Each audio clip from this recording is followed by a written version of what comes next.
ఇవాళ విశాఖలో deputy CM Pawan Kalyan మంత్రి నారా లోకేష్ పర్యటించనున్నారు. విశాఖ స్టీల్ ప్లాంట్ ప్రమాదం నేపథ్యంలో డిప్యూటీ సీఎం లోకేష్ పర్యటించనున్నారు.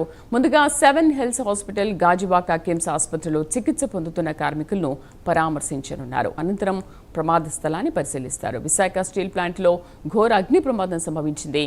8 మంది కార్మికులు దుర్మరణం పాలయ్యారు. మరో 6గురికి తీవ్ర గాయాలయ్యాయి. భారీ పేలుడుతో 150 టన్నుల ఉక్కు ద్రావణం ఎగిసిపడింది. 1540 డిగ్రీల వేడితో ఉన్న ద్రవ ఉక్కు పడ్డంతో మృతదేహాలు బొగ్గులా మారిపోయాయి.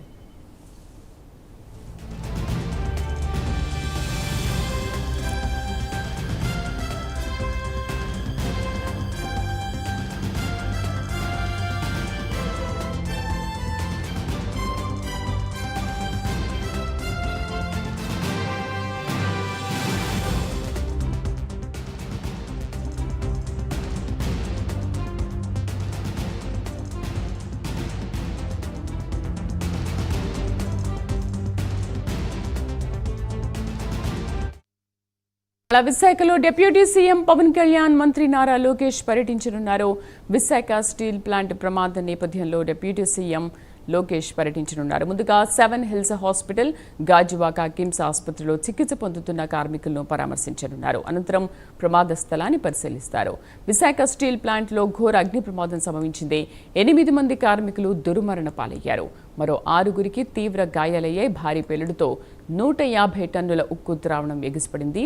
1540 డిగ్రీల వేడితో ఉన్న ద్రవ ఉక్కు పడడంతో మృతదేహాలు బొగ్గులా మారాయి.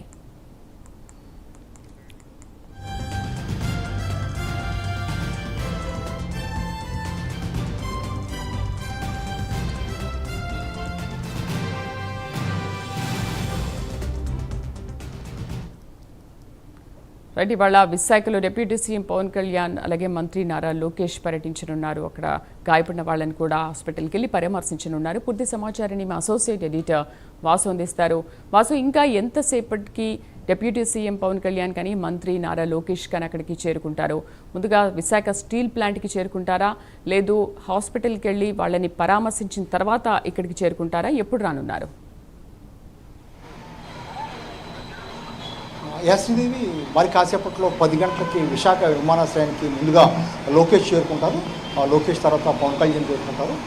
ఇద్దరు కూడా తొలుత హాస్పిటల్కి ఉన్నటువంటి చికిత్స పొందుతున్నటువంటి క్షతగాతుల్ని పరామర్శిస్తారు. అనంతరం ఇక్కడ మనం ఉన్నటువంటి ప్రాంతం 7 హిల్స్ విశాఖ నగరంలో ఉన్నటువంటి 7 హిల్స్ ప్రాంతంలో తొలుత ఇక్కడ రానున్నారు. ఇక్కడికి వచ్చాక అనంతరం కిమ్స్ ఐకాన్లో కూడా కొంతమంది చికిత్స పొందుతున్నారు. గాజువాక కిమ్స్ ఐకాన్ కూడా వెళ్తారు. అక్కడ పరామర్శించిన అనంతరం కూడా సంఘటనా స్థలం, అంటే నిన్న ఏ ప్రమాదం జరిగిందో, ఎక్కడ జరిగిందో ప్లాంట్ లోపలికి వెళ్ళి మొత్తం కూడా పరిశీలిస్తారు.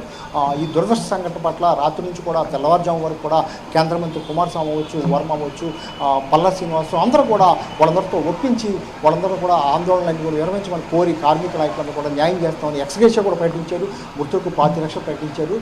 మిగిలిన ఫెసిలిటీస్ కూడా అన్నీ కూడా కల్పిస్తాం, మొత్తం వాళ్ళందరూ క్వార్టర్స్లో ఉండేందుకు, వాళ్ళ పిల్లలను చదివించేందుకు అన్ని విధాలు కూడా ప్రభుత్వం ఆదుకుంటుందని నాకు చెప్పడం జరిగింది. దాంతో మృతదేహాలన్నింటినీ కూడా విశాఖ కేజీహెచ్కి తరలించారు. ఇప్పటికే పోస్ట్ మార్టం కూడా ప్రారంభమవుతుంది మరి కాసేపట్లో.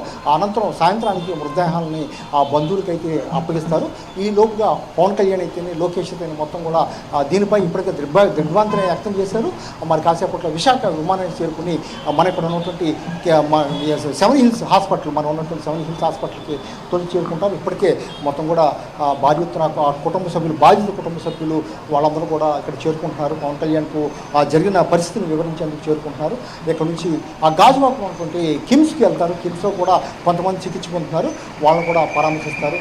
అనంతరం స్టీల్ ప్లాంట్లో లోపల ఎక్కడైతే ఇన్సిడెంట్ జరిగిందో అక్కడికి వెళ్తారు. ఇదప్పుడు కూడా రాత్రి నుంచి కూడా నిన్న సాయంత్రం జరిగినప్పటి నుంచి కూడా ప్రభుత్వం అయితే చాలా వేగంగా స్పందించింది. వాళ్ళందరూ కూడా మెరుగైన వైద్యం అందించేందుకు సహకారం అందించింది.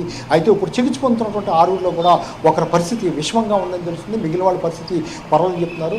8 మంది అయితే పూర్తిగా మనం చూసాం, పూర్తిగా అసలు గుర్తుపట్టలేని విధంగా కూడా మొత్తం కూడా ద్రవం మీద పడి కాలిపోయే పరిస్థితి ఏర్పడింది.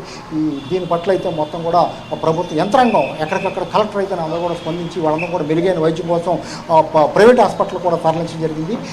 మరి కాసేపట్లో పవన్ కళ్యాణ్ అయితేనే లోకేష్ అయితేనే విశాఖ చేరుకుని పరామర్శించిన అనంతరం కూడా వీళ్ళు స్టీల్ ప్లాంట్ కూడా సందర్శిస్తారు. స్టీల్ ప్లాంట్ కార్మికులతో కూడా మాట్లాడతారు. ఆ కార్మికులకు కూడా భరోసా ఇచ్చే విధంగా, కార్మిక కుటుంబాలకు భరోసా ఇచ్చే విధంగా మొత్తం అన్ని విధాలు కూడా ప్రభుత్వం ఆదుకుంటుందని కూడా ఇప్పటికే ప్రకటించడం జరిగింది. మరి కాసేపట్లో ఇక్కడ వచ్చినట్టు పవన్ కళ్యాణ్ కూడా ఇక్కడ మీడియాతో కూడా మాట్లాడే అవకాశం ఉంది. లోకేష్ కూడా మరి కాసేపట్లో ఇక్కడ చేరుకోబోతున్నారు. శ్రీదేవి వాసు, మిగతా నిన్న సెంట్రల్ మినిస్టర్స్ కూడా వచ్చి అక్కడ పరామర్శించడం జరిగింది, చూశారు. అసలు ఏంటి, ఎప్పుడూ జరగని విధంగా ఇదే తొలిసారి ఇలాంటి ప్రమాదం జరిగిందని చెప్పి నిన్న అక్కడ కార్మికులు కూడా మాట్లాడుతున్నారు. అసలు ఇంత పెద్ద ప్రమాదం జరగడానికి, ఫస్ట్ టైం ఇది జరగడానికి అక్కడ ఏంటి కారణం, ఎందుకు అలా జరిగింది? వాస్తవానికి గతంలో కూడా 2012లో కూడా ఇటువంటి తరహా ప్రమాదం జరిగింది. అప్పుడు దాదాపు 19 మంది మృత్యువాత పడ్డారు. అనంతరం ఆ తర్వాత అంత పెద్ద ప్రమాదం ఇదేం చెప్పాలి, అడపదడప ఏమైనా జరిగి గాయపడినా ఒకరిద్దరు చనిపోయిన సంఘటన తప్ప ఈ మధ్య లేదు. కానీ నిన్న కార్మికులు కూడా మన ప్రైమ్లైన్తో కూడా మాట్లాడి స్పష్టంగా చెప్పడం జరిగింది. మెయింటెనెన్స్ సరిగా లేకపోవడం ఫస్ట్ ప్రధాన కారణం. 2, ఎక్కువగా కార్మికుల్ని, కాంట్రాక్ట్ కార్మికులను తొలగించి ఎక్కువ పనిభారం పెట్టడం, అంటే ఒక కార్మికుల మీద 2-3 చేసే పనిభారం పెట్టడం ఒకటే, మెయింటెనెన్స్ లేకపోవడం 2. అక్కడ సరైన అంటే స్టీల్ ప్లాంట్ చాలా సంవత్సరాలు అయిపోయింది, ఎప్పటికప్పుడు మెయింటైన్ చేసుకోవాలి, యంత్రాలు పాడైపోతుంటాయి, అన్నీ కరెక్ట్గా ఉన్నాయో లేవో చూసుకోవాలి, కానీ అది జరగట్లేదని వాళ్ళు ఆరోపిస్తున్నారు. అందువల్లే ఈ తరహా ప్రమాదాలు, ఈ ప్రమాదం ఇక్కడితో ఆగదు. రేపు పొద్దున్న స్టీల్ ప్లాంట్లో మరిన్ని ప్రమాదాలు జరిగే అవకాశం ఉంది. ఇప్పటికైనా సరే ప్రభుత్వం కానీ అధికారులు కానీ మేల్కపోతే ఈ ప్రమాదాలు ఇంత మరీ జరిగే అవకాశం ఉంది. ప్రధానంగా మెయింటెనెన్స్ లేకపోవడం వల్లనే ఈ ప్రమాదం జరిగిందని ప్రాథమికంగా అంచనేస్తారు. దీనిపై కుమారస్వామి కూడా విచారణకు ఆదేశించారు. వారం రోజుల్లో దీనికి సంబంధించినటువంటి పూర్తి నివేదిక కూడా వెల్లడించే అవకాశం ఉంది. కార్మికులు లోపల బాధిత కార్మిక కుటుంబాలు అయితే, కార్మికులు అయితే వాళ్ళు చెప్పేది అయితే ఒకటే, యాజమాన్యం నిర్లక్ష్యం కారణంగానే ఇదంతా జరిగింది, యాజమాన్యం మెయింటెనెన్స్ పట్టించుకోవడం జరిగింది. ఇప్పుడు కూడా చాలా డిపార్ట్మెంట్లో మెయింటెనెన్స్ లేక ఇదే విధంగా ఉంది. రేపు పొద్దున కూడా ఇంకా ప్రమాదాలు జరిగే అవకాశం ఉంది. కనీసం ఇప్పుడన్నా కళ్ళు తెరవండి, దయచేసి ప్రాణాలు కాపాడండి. స్టీల్ ప్లాంట్లో పనిచేయడానికి వెళ్ళిన కార్మికుడు తిరిగి వస్తాడో లేదో తెలియని పరిస్థితి ఏర్పడిందని చెప్తున్నారు. ఒక స్టీల్ ప్లాంటే కాదు, గాజువాకలో, విశాఖ జిల్లాలో ఉన్నటువంటి అనేక పరిశ్రమల్లో కానీ, ఫార్మాసిటీలో కానీ అనేక ప్రాంతాల్లో మెయింటెనెన్స్ అనేది ఎక్కడా కూడా కరెక్ట్గా చేయట్లేదు. దీనికి డబ్బుతో కూడుకున్న పని కాబట్టి వాయిదా వేస్తున్నారు. సంవత్సరానికో 6 నెలలకో చేయాలి, ఎక్కడ కూడా చేయట్లేదు. సంవత్సరాల తరబడినా సరే మెయింటెనెన్స్ చేయట్లేదు. దీనివల్లే ఈ ప్రమాదాలు జరుగుతున్నాయి, బాయిలర్లు పేలిపోతున్నాయి. నేను ఉక్కు ద్రవం మీద పడిపోయి దాదాపు అంత భారీ ఎత్తున మరిగా ఉక్కు ద్రవం పడిపోతే ఇంకెవరు కూడా కనిపించే పరిస్థితి లేదు. ఇంత దుర్బల పరిస్థితి ఎందుకు వచ్చింది? మెయింటెనెన్స్ లేకపోవడం వల్ల వాళ్ళందరూ ఆరోపించే పరిస్థితి కనిపిస్తుంది. Sridevi. Right Vasu, thank you.